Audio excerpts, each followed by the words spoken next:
আগের দিনের ক্লাসে আমরা কিছু আয়নীয় যৌগের কথা পড়েছি, যাদের মধ্যে অণুর কোনো অস্তিত্ব থাকে না, তারা আয়নের সমন্বয়ে গঠিত হয়।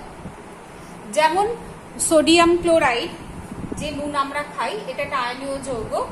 এখানে আমরা দেখেছি সোডিয়াম আয়ন ও ক্লোরিন আয়ন, এই দুই আয়নের সমন্বয়ে এই অণুটা গঠিত হয়। এরা সাধারণত কেলাস আকার হয়। কিভাবে কেলাস গঠন করে সেটা নিয়েও আমরা আলোচনা করেছি।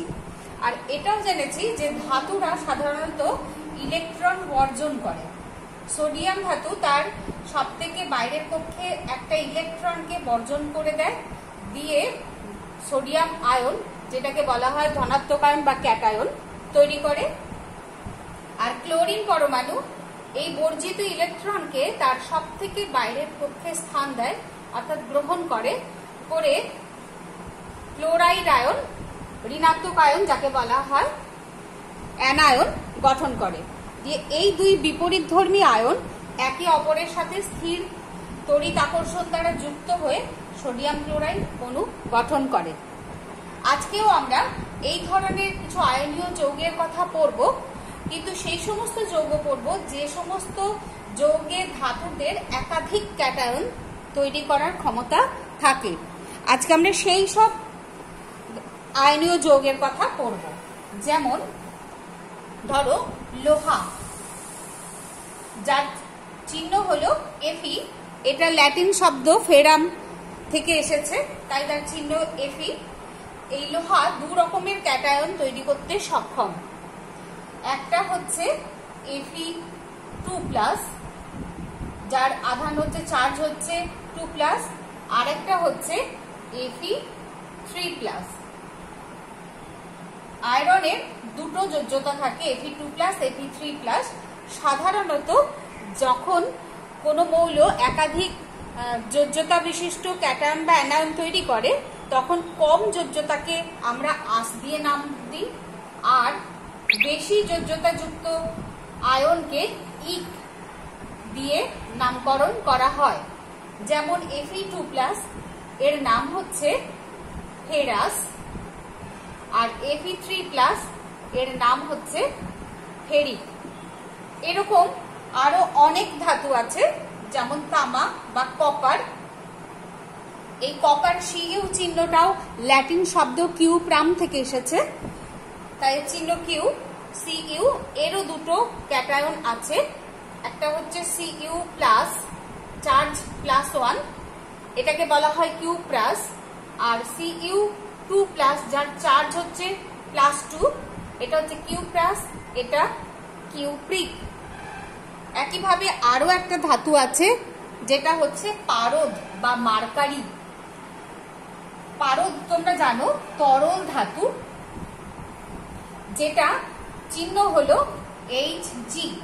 এটাও একটা ল্যাটিন শব্দ হাইড্রারজিরাম, সেখান থেকে এসেছে, তাই এর চিহ্ন হচ্ছে Hg। এই হাইড্রারজিরাম বা পারদ, এটাও দুটো ক্যাটায়ন তৈরি করতে সক্ষম। একটা হচ্ছে অ্যাকচুয়ালি Hg2+ বলে লেখা হয়, এই দুটোকে আলাদাভাবে সেপারেট করা যায় না। অ্যাকচুয়ালি এর চার্জ হচ্ছে +1, এটা হচ্ছে মার্কিউরাস, আর একটা হচ্ছে Hg2+, এটা হলো মার্কিউরিক।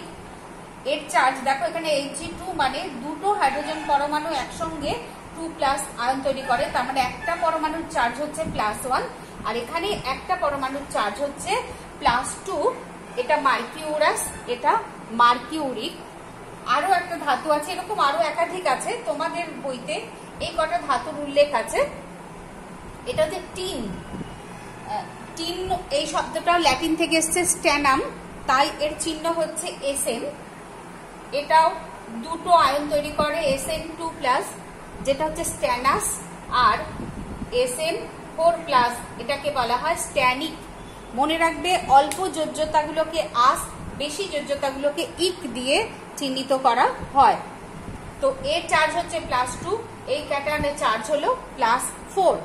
এবার এই একাধিক যোজ্যতাযুক্ত ধাতুগুলো কিভাবে যৌগ গঠন করে দুটো উদাহরণ দিয়ে বোঝাই। তোমাদের বইতেই দেওয়া আছে, দেখো। ফেরাস ক্লোরাইড একটা উদাহরণ দিয়ে বোঝায়। আচ্ছা, যেগুলো বইতে করে দেওয়া আছে আমি সেগুলো করে দেখাচ্ছি না, যেগুলো যে সংকেতগুলো তোমাদের উদাহরণে দেওয়া আছে নিজেদের করতে বলেছে আমি সেগুলোকে করে দেখাচ্ছি। এগুলোকে ভালো করে বুঝলে বইয়ে যেগুলো করে দেওয়া আছে সেগুলো তো তোমরা অবশ্যই পারবে। দেখো এখানে তোমাদের বলেছে কিউপ্রাস ক্লোরাইড,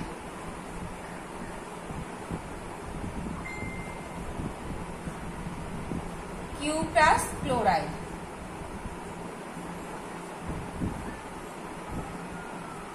কিউপ্রাস এই ক্যাটায়নটার সংকেত হচ্ছে Cu+, এর চার্জ হচ্ছে +1, আর ক্লোরাইডের চার্জ হচ্ছে Cl-, সংকেত Cl-, এর চার্জ +1, এর চার্জ -1। তাহলে আমরা যদি একটা কিউপ্রাস আয়ন নিই যার চার্জ হচ্ছে +1 আর একটা ক্লোরাইড আয়ন নিই যার চার্জ হচ্ছে -1, তাহলে মোট চার্জ হচ্ছে 0। আমরা জানি যৌগের সংকেত গঠনের সময় মোট চার্জ 0 হতে হবে। তাহলে আমরা দেখছি একটা কিউপ্রাস আয়ন এবং একটা ক্লোরাইড আয়ন নিলেই মোট চার্জ 0 হবে। তাহলে কিউপ্রাস ক্লোরাইড এই যে অণুটা তার সংকেত আমরা লিখতে পারবো CuCl। এরপরে পরবর্তীটা হলো ফেরিক অক্সাইড।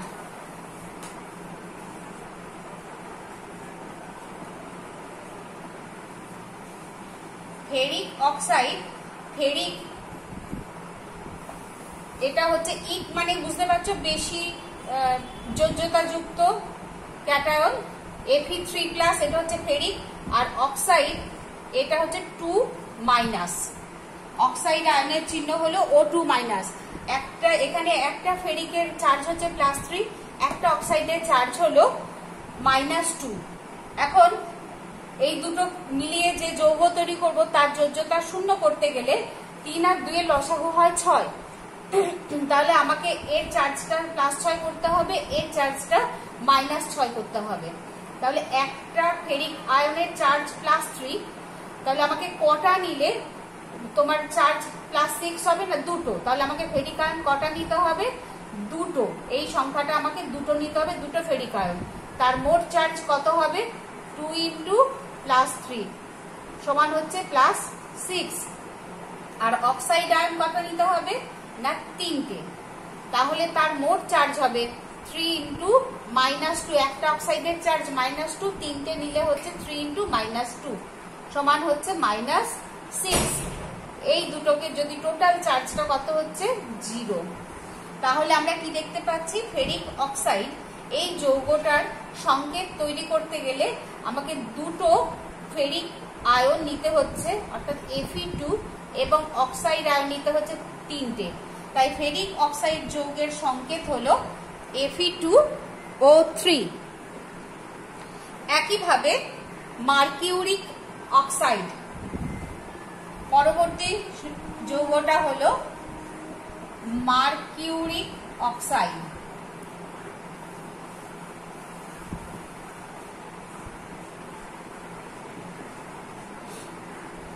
মার্কিউরিক এই ক্যাটায়নটার সংকেত হলো Hg2+, আর অক্সাইড তো জানলে O2-।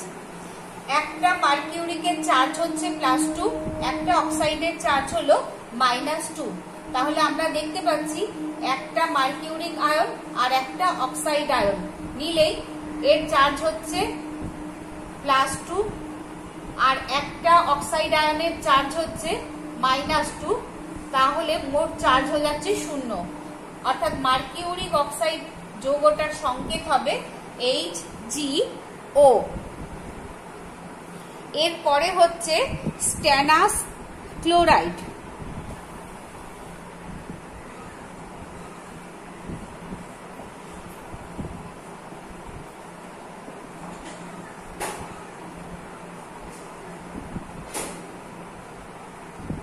স্ট্যানাস ক্লোরাইড, স্ট্যানাস যার চার্জ হচ্ছে এই ক্যাটায়নটার সংকেত হলো Sn2+, চার্জ হচ্ছে +2। একটা স্ট্যানাস এর চার্জ হচ্ছে +2 আর ক্লোরাইড হচ্ছে Cl-। তাহলে এই ক্যাটায়ন এবং অ্যানায়ন উভয়ের চার্জ সমান এবং বিপরীত করলে তবে 0 হবে। তাহলে আমরা দেখতে পাচ্ছি একটা যদি আমরা স্ট্যানাস আয়ন নিই, তাহলে একটা স্ট্যানাসের চার্জ হচ্ছে 1 × +2 সমান হচ্ছে +2। আর এই +2 এর সঙ্গে ক্লোরাইড আয়ন সমান করতে গেলে আমাকে দুটো ক্লোরাইড আয়ন নিতে হচ্ছে, যার মোট চার্জ হচ্ছে, একটা ক্লোরাইডের আয়নের চার্জ হচ্ছে -1, দুটো নিয়েছি, তাহলে টোটাল চার্জ হচ্ছে -2, এই দুটো যোগ করলে হচ্ছে 0। তাহলে স্ট্যানাস ক্লোরাইড যৌগটা গঠন করতে গেলে আমার একটা স্ট্যানাস ক্যাটায়ন লাগছে আর একটা ক্লোরাইড অ্যানায়ন লাগছে দুটো। তাহলে স্ট্যানাস ক্লোরাইডের সংকেত দাঁড়াচ্ছে SnCl2।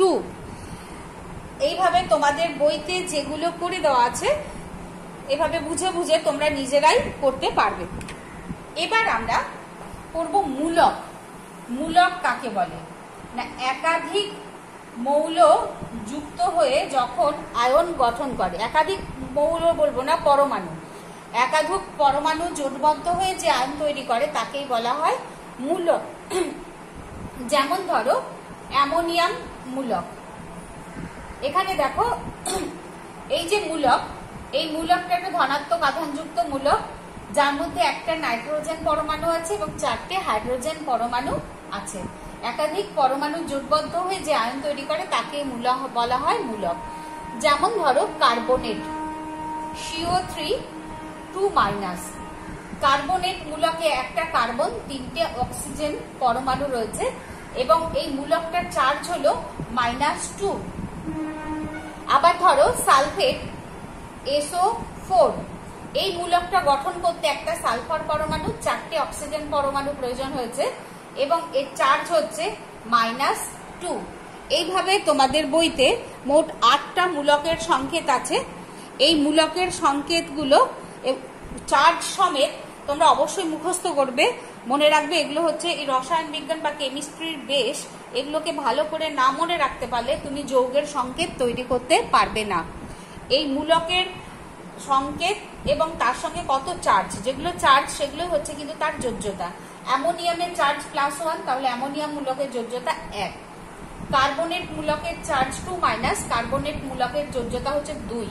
সালফেট মূলকের চার্জ 2-, সালফেট মূলকের যোজ্যতা হচ্ছে 2। তো এইগুলোকে যদি তোমরা মনে রাখতে পারো মূলকের সংকেত এবং তার যোজ্যতা সমেত, তাহলে কিন্তু যে কোনো ধরনের যৌগের সংকেত লেখাটা কোনো ব্যাপারই না, তোমরা খুব সহজে লিখতে পারবে। যেমন ধরো বইতে যেগুলো করে দেওয়া আছে আমি সেগুলো করে দিচ্ছি না, আমি যেগুলো উদাহরণে করতে বলেছে, যৌগের সংকেতগুলো লিখতে বলেছে, আমি সেগুলো করে দেখাচ্ছি। যেমন ধরো অ্যালুমিনিয়াম সালফেট। অ্যালুমিনিয়াম এটা একটা ধাতব ক্যাটায়ন, তোমরা জানো। অ্যালুমিনিয়াম সালফেট এই যৌগের সংকেত কিভাবে লিখতে হয় সেটা আমি দেখাচ্ছি। অ্যালুমিনিয়াম এই আয়নটার চিহ্ন হলো Al3+, সালফেট SO4 2-। এখন ক্যাটায়ন আর অ্যানায়ন দুটো চার্জ আমার সমান করতে হবে, তবে মোট চার্জ 0 হবে। এখন 3+ আর 2- এই দুটোকে সমান করতে গেলে আমাকে কি করতে হবে না, এদের লসাগু 6, তাহলে +6 আর -6 করতে হবে। অ্যালুমিনিয়াম 3+, তাহলে দুটো অ্যালুমিনিয়াম নিলে আমার +6 চার্জ হবে। কিভাবে না, দেখ একটা অ্যালুমিনিয়ামের চার্জ হচ্ছে +3, আমরা কটা অ্যালুমিনিয়াম নিয়েছি, দুটো, তাহলে 2 × +3 সমান হচ্ছে +6। আর সালফেট তাহলে আমাকে নিতে হবে কটা, 3টে সালফেটের মোট চার্জ কত হবে, একটা -2, তাহলে 3টের হবে -6, তাহলে +6 -6 মোট চার্জ হলো 0। তাহলে অ্যালুমিনিয়াম সালফেট এই যৌগটার সংকেত আমরা কি লিখবো না, অ্যালুমিনিয়াম কটা লাগছে, দুটো, তাহলে Al2, আর সালফেট কটা লাগছে, 3টে। এটাকে আমাদের ব্র্যাকেট দিয়ে লিখতে হবে। এই ব্র্যাকেট দিয়ে বোঝালো মানে সালফেট মূলক লাগছে 3টে। তাহলে অ্যালুমিনিয়াম সালফেটের সংকেত হলো Al2SO4 3। পরবর্তীটা হচ্ছে ফেরিক সালফেট, একদম সিমিলারলি এটার মতোই, আমি আর এটা আলাদা করে লিখছি না। ফেরিক যার চার্জ হচ্ছে Fe3+, ফেরিক আয়নটা জানো Fe3+, আর সালফেট তো এটা, তাহলে Fe3+ আমাকে কটা নিতে হবে? দুটো নিতে হবে। চার্জটা অ্যালুমিনিয়ামের চার্জের সমান চার্জ যত, তাহলে সিমিলারলি +6 করতে হবে। 2 × +3 = +6, আর সালফেট তো 3টে লাগবে। তাহলে ফেরিক সালফেটের সংকেত লিখলে কি হবে না, ফেরিক তোমার 2টো লাগবে আর সালফেট লাগবে 3টে, SO4 3। একদম ক্যালকুলেশন সিমিলার অ্যালুমিনিয়াম সালফেটের মতোই। এবারে হচ্ছে কিউপ্রিক নাইট্রেট।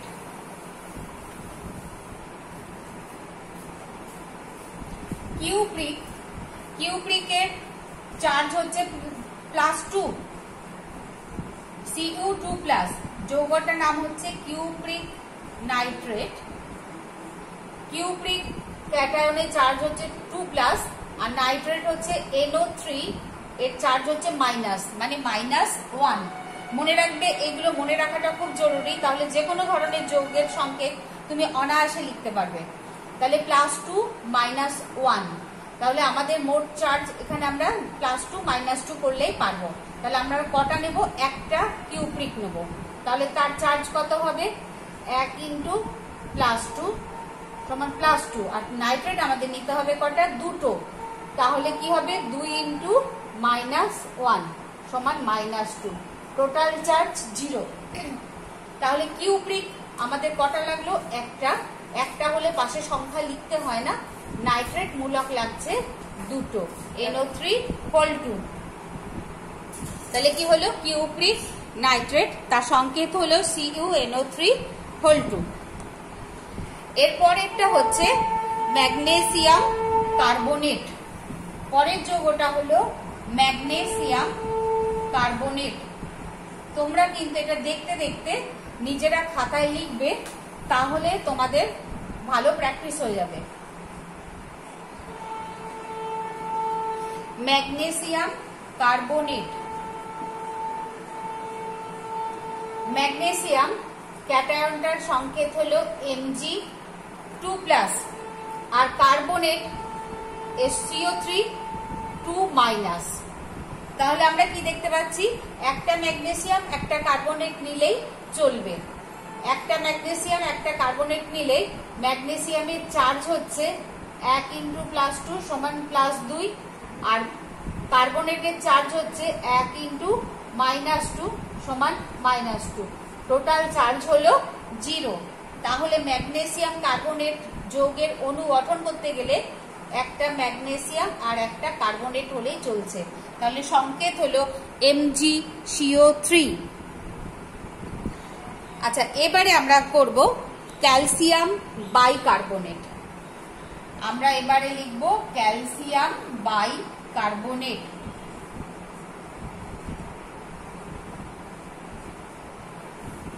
ক্যালসিয়াম এটা ক্যাটায়ন, মনে রাখবে ধাতু মানেই ক্যাটায়ন, এটা সব সময় মাথায় রাখবে। ধাতব আয়ন মানে হচ্ছে ক্যাটায়ন। ক্যালসিয়াম যার সংকেত হলো Ca2+, বাইকার্বনেট হচ্ছে HCO3, এর চার্জ হচ্ছে -1। তাহলে এখানে মোট চার্জ শূন্য করতে গেলে আমরা একটা ক্যালসিয়াম নেব আর দুটো বাইকার্বনেট নেব। তাহলে 1 × +2 সমান হচ্ছে +2, আর দুটো বাইকার্বনেট নিলে 2 × -1 সমান হচ্ছে -2, টোটাল চার্জ 0। তাহলে আমরা যৌগটা গঠন করতে গেলে একটা ক্যালসিয়াম আয়ন লাগছে আর বাইকার্বনেট লাগছে দুটো, তাহলে CaHCO3(2). এটা হলো ক্যালসিয়াম বাইকার্বনেটের সংকেত। এরপর হচ্ছে সোডিয়াম হাইড্রোক্সাইড। সোডিয়াম হাইড্রোক্সাইডে হচ্ছে সোডিয়ামের চিহ্ন হলো সোডিয়াম, যার চিহ্ন হলো Na+, charge +1, hydroxide,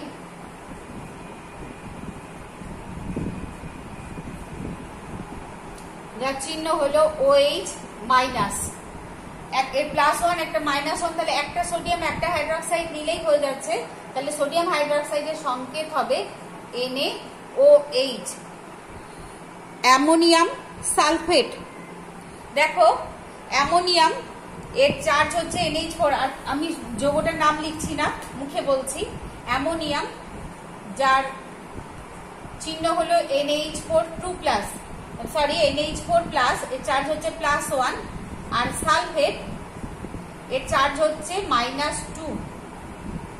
ammonium sulphate যৌগের অণু তৈরি করতে গেলে আমাকে দুটো অ্যামোনিয়াম নিতে হবে, আর সালফেট একটা নিলেই হবে। তাহলে দুটো অ্যামোনিয়ামের চার্জ হচ্ছে 2 × +1 = +2, আর একটা সালফেটের চার্জ হচ্ছে 1 × -2 = হচ্ছে -2। তাহলে টোটাল চার্জ 0। তাহলে আমরা দেখতে পাচ্ছি অ্যামোনিয়াম সালফেট অণু গঠন করতে গেলে অ্যামোনিয়াম মূলক দুটো লাগছে। এখানে দুটো মূলকের সমন্বয়ে গঠিত যৌগ, অ্যামোনিয়াম মূলক দুটো লাগছে আর সালফেট একটা লাগছে। তাহলে সংকেত হলো NH4(2)SO4। আচ্ছা, এরপরে হচ্ছে ক্যালসিয়াম সালফাইড। দেখো ক্যালসিয়ামের চিহ্ন হচ্ছে Ca2+, আর সালফাইড এর চিহ্ন হচ্ছে SO3। মনে রাখবে সালফেট হচ্ছে SO4, কিন্তু সালফাইড হচ্ছে SO3। এর চার্জ হলো 2-। তাহলে একটার চার্জ +2, একটার চার্জ -2। তাহলে একটা একটা করে নিলেই আমার মোট চার্জ শূন্য হচ্ছে। একটা যদি ক্যালসিয়াম নেই 1 × +2 = +2, আর একটা যদি সালফেট নিই 1 × -2 সমান এর চার্জ হচ্ছে -2, টোটাল চার্জ 0। তাহলে ক্যালসিয়াম সালফাইড তৈরি করতে গেলে একটা ক্যালসিয়াম একটা সালফাইড, তাই চিহ্ন সংকেত হলো CaSO3। ঠিক আছে, তো এইভাবে আমরা আয়নীয় যৌগের সংকেত তৈরি করব। এরপরে আমরা পড়ব সমযোজী যৌগ। সমযোজী যৌগ কোনগুলো? না, এমন কিছু অণু আছে যার মধ্যে অণুর অস্তিত্ব আছে, আয়নের কোনো অস্তিত্ব নেই। যেমন ধরো, তো আমাদের খুব পরিচিত এবং আমরা সব সময় ব্যবহার করি সেটা হলো জল। জলের অণুর সংকেত হচ্ছে H2O। আচ্ছা, তারপরে হচ্ছে কিছু গ্যাস যেগুলো হচ্ছে মৌলিক গ্যাস, যেগুলো আমাদের দৈনন্দিন জীবনে সব সময় প্রয়োজন হয় বা বায়ুতে রয়েছে।